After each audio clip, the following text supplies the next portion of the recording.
সবাইকে স্বাগত জানাচ্ছি। আজকে আসলে মূলত আমরা এখানে উপস্থিত বা যে অনুষ্ঠান নিয়ে কথা বলছি সেটি আসলে এই শহরে, টরন্টো শহরের পরিচিত আবৃত্তির কণ্ঠ দিনা রানাহার বাবুর একক কবিতা আবৃত্তি অনুষ্ঠান রয়েছে আগামী ৩ নভেম্বর, শুধু কবিতার জন্য। প্রথম বর্ষ পার করেছে গত বছর, এবার দ্বিতীয় বর্ষে। বাবুর কবিতা আসলে আড্ডায় শুনতে ভালো লাগে ঠিকই, কিন্তু মন ভরে না। এবার সেই মন ভরানোর ব্যবস্থা করেছেন দিনা রানাহার বাবু। সেই একক অনুষ্ঠানটি বলছিলাম অনুষ্ঠিত হবে আগামী ৩ নভেম্বর। কথা বলছি দিনা রানাহার বাবুর সঙ্গে। বাবু কেমন আছেন? খুব ভালো আছি, ভীষণ ভালো লাগছে যেহেতু কবিতা নিয়ে কথা বলবো। অনেক ধন্যবাদ আমাকে, মাসুদ পারভেজ, আমাকে আমন্ত্রণ জানাবার জন্য। সঞ্জয় চাকিদা, আমাদের এই ক্লাইমেট চ্যানেল, অজস্র ধন্যবাদ সবাইকে। আসলে এই যে প্রথম বছর যখন আয়োজন করেছিলেন, সেটির সাড়া কেমন ছিল? এবার আসলে আপনার এক্সপেকটেশনের জায়গাটা কেমন? কেমন মানুষ আসতে পারে বলে ভাবছেন? বা আসলে মানে এই বিষয়গুলো নিয়ে আসলে আমরা কথা বলতে চাই, কবিতা কবি সব নিয়ে বলতে চাই। আপনি যদি আমাদেরকে বলেন এবারের আয়োজনটি আসলে মানে কি মানে উদ্দেশ্যটা কি, কেন আমরা এই মুহূর্তে আবৃত্তি অনুষ্ঠানটা করছি, সেটা যদি একটু বলো প্লিজ। অনেক ধন্যবাদ। আমি আসলে বলতে চাই যে কবিতা, যেটা কবিতার জগৎ, এটা ভীষণ সুন্দর একটা জগৎ। একটা এই জগৎটা কবি যখন কবি লেখেন এবং আমরা আবৃত্তি শিল্পীরা সেটাকে চেষ্টা করি আমাদের কণ্ঠ দিয়ে বিশ্বের কোনায় কোনায় পৌঁছে দিতে এবং মানুষের হৃদয়ে পৌঁছে দিতে। কবিতা আসলে জীবনের কথা বলে, এটা একটা সুন্দর শিল্প, আর সেই জীবন আমাদের সত্য সুন্দরের পথে নিয়ে যায়। তো কবিতাকে আমি ভীষণ পছন্দ করি, ভালোবাসি, কণ্ঠে ধারণ করতে ভালোবাসি। প্রথমবার আমি একক করেছি যখন ২০২২ সালে ৪ নভেম্বর, এবং গর্ব করেও বলতে পারি যে এই শহরে আমি প্রথম একক কবিতার শো আরম্ভ করি। দলগতভাবে আমরা অনেক আবৃত্তি করি, সবসময় হচ্ছে, সেটা চর্চা হচ্ছে। প্রথম এককভাবে আসি ২০২২ সালে, এবং যেটা বলছিলেন যে কেমন সাড়া পড়েছিল। আমি তো কবিতা সাধারণত মানুষ বসে শুনতে চায় না ১ ঘন্টার বেশি বা ২ ঘন্টা বেশি।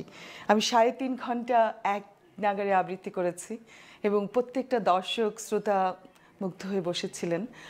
অবাকই লাগে যে আমি জানি আমি তেমন ভালো শিল্পী না, কিন্তু এত গভীর মনোযোগ নিয়ে, এতটা ভালোবাসা নিয়ে তারা আমার কবিতার সেই অনুষ্ঠান, সেই সন্ধ্যাটাকে উপভোগ করেছেন এবং এত আশীর্বাদ দিয়েছেন, অনুপ্রেরণা দিয়েছেন, প্রশংসা করেছেন যে আমি ভীষণ অনুপ্রাণিত এবং চেষ্টা করছি প্রত্যেক বছরই একটা করে একক শো করার জন্য, বিকজ আমি এই জিনিসটা ভালোবাসি এবং এটা চর্চা করতে চাই।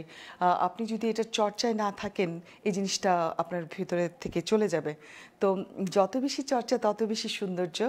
আর গত বছর আমি একক করি নাই, কারণ গত বছর হয়েছে আমি ডুয়েট করেছি আমাদের এই শহরে ভীষণ জনপ্রিয় গজল শিল্পী আমাদের শোয়েব মুর্তজা, ওর সঙ্গে আমরা কবিতা এবং গান এবং গজলের একটা সমন্বয় নিয়ে সেটার ডুয়েট হয়েছিল।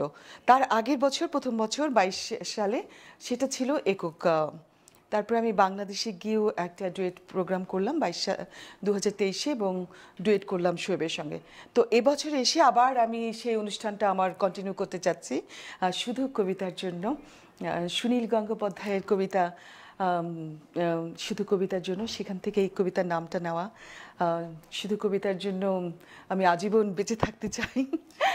কবিতাকে এত, শুধু কবিতা যে কতটা সুন্দর করে মানুষের জীবনকে সুন্দর করতে পারে। আমি যদি আমার কবিতার একটা লাইন বা কিছু অংশ যদি একটা কষ্টে আছে যে মানুষটা, তার মনে একটু ভালো লাগা সৃষ্টি করতে পারি, তৈরি করতে পারি, সেখানে হয়তো আমার সার্থকতা হবে। এবং সবার হৃদয়ে যদি আমি মন ভালো করে দিতে পারি, সেটা আমার কবিতার সার্থকতা, এবং আমি নিজেও ভালো থাকি, সেটার জন্যই আমি এই। আচ্ছা, আজকে এবারের যে অনুষ্ঠানটি হবে সেই অনুষ্ঠানে আসলে কোন কোন কবির কবিতা আপনি আবৃত্তি করবেন, সেখান থেকে যদি আমাকে ছোট ছোট করে একটু শোনান, তাহলে দর্শকরা সেটি শোনার জন্য আগ্রহী বসে থাকবে বলে আমরা বিশ্বাস করি। জি, একদমই পারভেজ। এবার কবিতার অনুষ্ঠানটা একটু ভিন্ন করেছি। প্রথমেই আমাদের এই শহরে ছিল আমাদের বটের ছায়ার মতো আমাদের কবিরা, কবি আসাদ চৌধুরী, কবি ইকবাল হাসান, তারা চলে গেছেন আমাদের ফেলে, কিন্তু তাদের স্মৃতি ভালোবাসা আমাদের আছে। আমি প্রথমেই তাদের প্রতি শ্রদ্ধা জানিয়ে দুটি কবিতা পড়ব তাদের জন্য। তারপর থাকবে বিভিন্ন ধরনের কবিতা, দোহ, প্রেম, ক্ষোভ, প্রতারণা। কারণ মানুষ কিন্তু দুঃখকে চাইলেও প্রেমের প্রতি মানুষ ভীষণ একটা আকর্ষণ বোধ করে। তো তুমুল প্রেমের কবিতাও থাকবে। আম, থাকবে তারপর যেটা সবচেয়ে যেটা আমি নতুন এবার তৈরি করেছি, যে নতুন চাচ্ছি, আমার শহরের অনেক কবি আছে যারা অনেক সুন্দর লিখেন, কিন্তু সবসময় হয়তো তারা সামনে আসেন না। তো আমি চেষ্টা করছি এই বছর পাঁচজন কবির, আমাদের তরুণ পাঁচজন কবির আমাদের শহরে যারা লিখছেন, নিয়মিত লিখছেন, বলিষ্ঠভাবে লিখছেন, তাদের পাঁচজনের কবির কবিতা হবে। নামগুলি বলছি না আজকে, একটু থাকুক, সারপ্রাইজ থাকুক।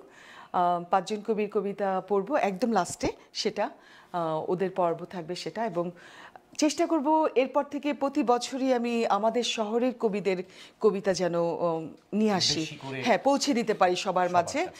আরও আলোকপাত হোক তারা, এটা ইচ্ছা আছে। আর কবিতার কথা বলছেন, আমি জীবনানন্দ থেকে শুরু করে রবীন্দ্রনাথ, নজরুল, আমার প্রিয় প্রিয় সব কবিরাই আছেন। সব কবিদের পাশাপাশি তো ছোট্ট করে যদি একটা এই মুহূর্তে একটা আবৃত্তি আমাদের শোনাতেন আমাদের দর্শকদের, ভালো লাগতো সবার। হ্যাঁ, অবশ্যই। একটা কবিতা শোনাই যেটা এই সময়ের জন্য ভীষণ প্রাসঙ্গিক আমি মনে করি। কবি সুনীল গঙ্গোপাধ্যায়ের তোমার সঙ্গে দেখা হলে। তোমার সঙ্গে দেখা হলে জিজ্ঞেস করতাম, তুমি মানুষ ভালোবাসো না, অথচ দেশকে ভালোবাসো কেন? দেশ তোমাকে কি দেবে? দেশ কি ঈশ্বরের মতো কিছু? তোমার সঙ্গে দেখা হলে জিজ্ঞেস করতাম, গুলি বিনিময়ে তোমার প্রাণ গেলে দেশ কোথায় থাকবে? দেশ কি জন্মস্থানের মাটি, নাকি কাঁটাতারের সীমানা? বাস থেকে নামিয়ে যাদের তুমি হত্যা করলে তাদের বুঝি দেশ নেই? তোমার সঙ্গে দেখা হলে জিজ্ঞেস করতাম, তুমি কি করে জানলে যে আমি তোমার শত্রু? কোনো প্রশ্নের উত্তর না দিয়ে তুমি আমার দিকে রাইফেল তুলবে? তোমার সঙ্গে দেখা হলে জিজ্ঞেস করতাম, এমন ভালোবাসাহীন দেশপ্রেমিক হয়? শুনছিলাম বাবুর কণ্ঠে আবৃত্তি, যে কণ্ঠে কখনো বারুদ ঝরে, কখনো প্রেম, কখনো বিরহ, কখনো বা দ্রোহ। সেই সমস্ত কিছু নিয়ে ঠিক আগামী 3 নভেম্বর শুধু কবিতার জন্যে একক আবৃত্তি অনুষ্ঠানে বলবেন দিলারা নাহার বাবু। বাবু, শুনছিলাম আপনার সমসাময়িক যে আসলে প্রেক্ষাপট, সেই প্রেক্ষাপটের কবিতাটি আমরা শুনছিলাম, ভালো লাগছিল।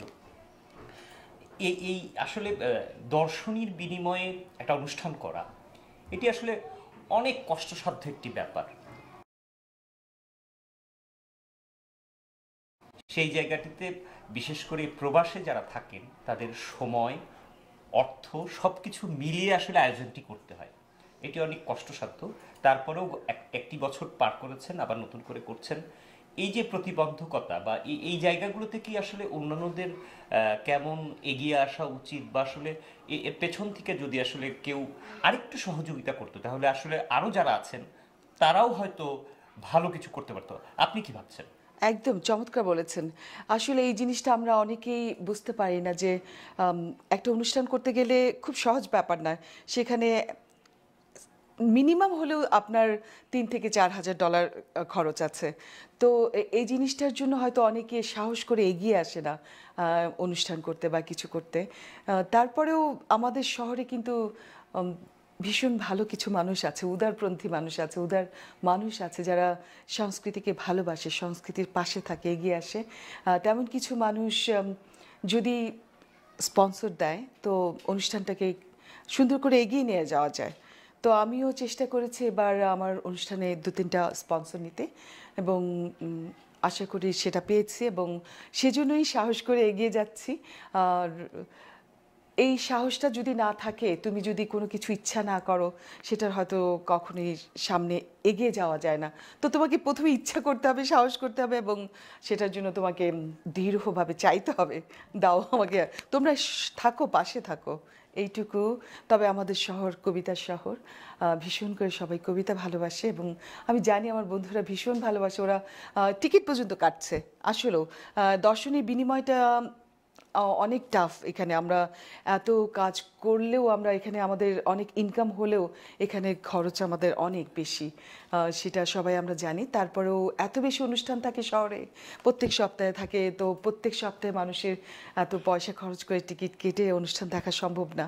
আমি প্রথমবারে আমি একদম ফ্রি করেছিলাম, শুধু কয়েকজন বন্ধু যারা দিতে পেরেছে দিয়েছে।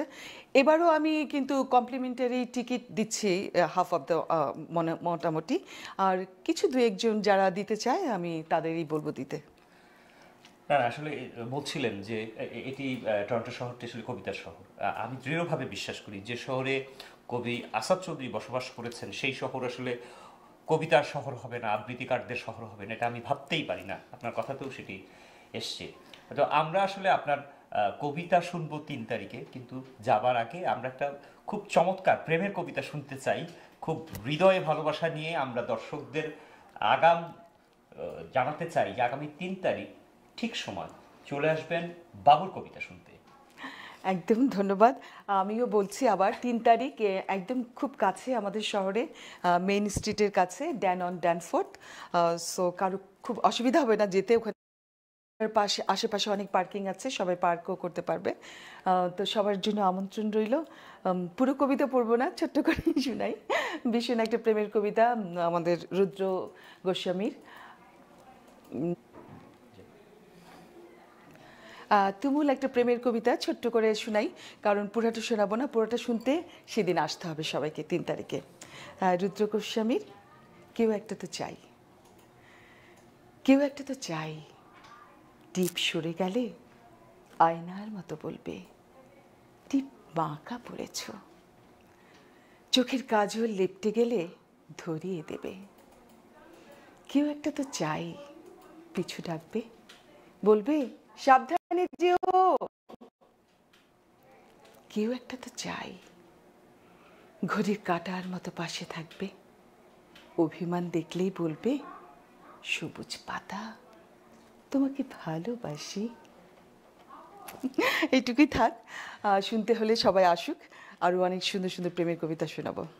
শুধু প্রেমের কবিতা নয়, কবিতা শোনাবেন বিপ্লবের, কবিতা শোনাবেন আগামীর বাংলাদেশের। আগামী 3 নভেম্বর শুধু কবিতার জন্য দেখবার জন্য সবার আমন্ত্রণ রইল।